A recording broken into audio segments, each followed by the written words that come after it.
I've been telling people online in various ways and in lectures that they should start fixing up the world by cleaning up their room. And I wanted to just elaborate on that a little bit before I get back to the lecture itself. So, as it's become this weird internet meme, you know, and it's a joke, and good, it's a joke. I'm really happy about the fact that so much of this has got like the leaven of humor in it. It's really important, because that's what stops things from degenerating into conflict, humor. And I was thinking about this idea of cleaning up your room in relationship to the mustard seed idea. And you see, the thing about cleaning up your room, this is also something I learned from Carl Jung and his studies on alchemy, because for Jung, when the alchemist was attempting to make the philosopher's stone, he was not only engaged in the transformation of the material world, but he was engaged in the process of self-transformation that occurred at the same time as the chemical transformation. So it was a psychological work in some sense. Let's say you want to sort out your room and beautify it, because the beauty is also important. And let's say that all you have is just a little room, like you're not rich, you're poor, and you don't have any power. That's another thing. But you've got your damn room, and you've got this space right in front of you, you know, that's a part of the cosmos that you can come to grips with. And you might think, well, what's there in front of you, right in front of you? And the answer to that is it depends on how open your eyes are.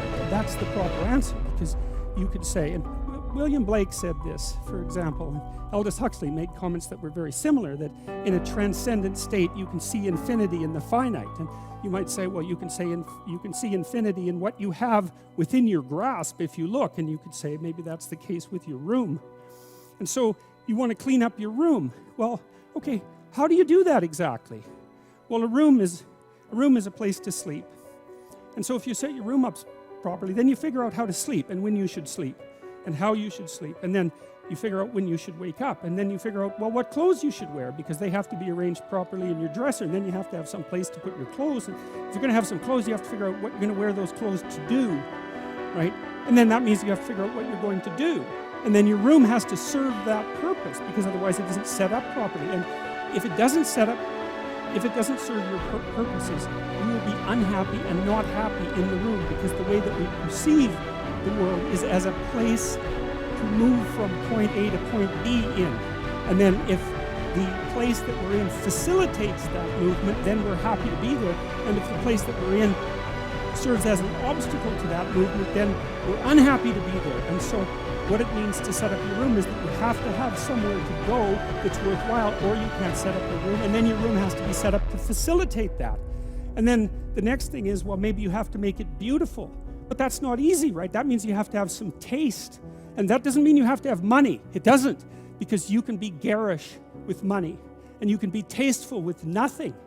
All you need is taste, and taste beats money when it comes to beautifying things, you know. I mean, not that money is trivial, because it's not, but taste is crucial. And people who are very artistically oriented can make beautiful things out of virtually nothing. And not only that, the literature suggests that if you're going to make beautiful things, putting real constraints on what you allow yourself to do facilitates creativity instead of interfering with it. Because let's say you have to make something out of nothing, right? Which I suppose would be a godly act, right?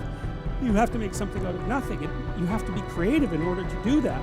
And so then to beautify your room means that you also have to develop your capacity to be creative. And so then you can make your room shine.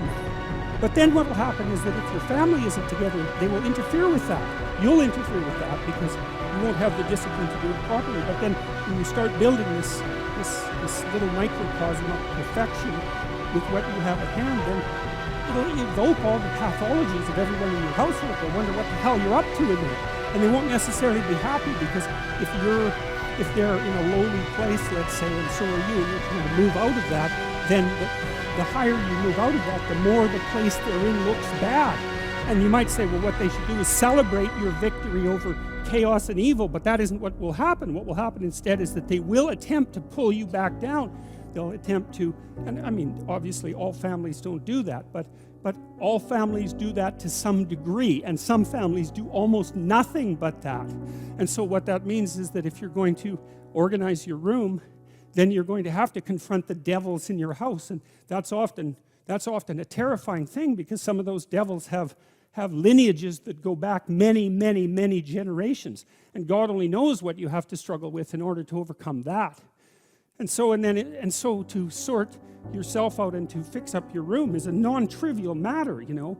And you can do that. You'll learn by doing that, and then maybe you'll learn enough by doing that so that you can fix up your family a little bit, and then having done that, you'll have enough character so that when you try to operate in the world at your job or maybe in the broader social spheres, that you'll be a force for good instead of harm, because you'll have learned some humility by noting just how difficult it was to put your damn room together, well, and yourself for that matter. And so you'll proceed cautiously with your eyes open towards the good.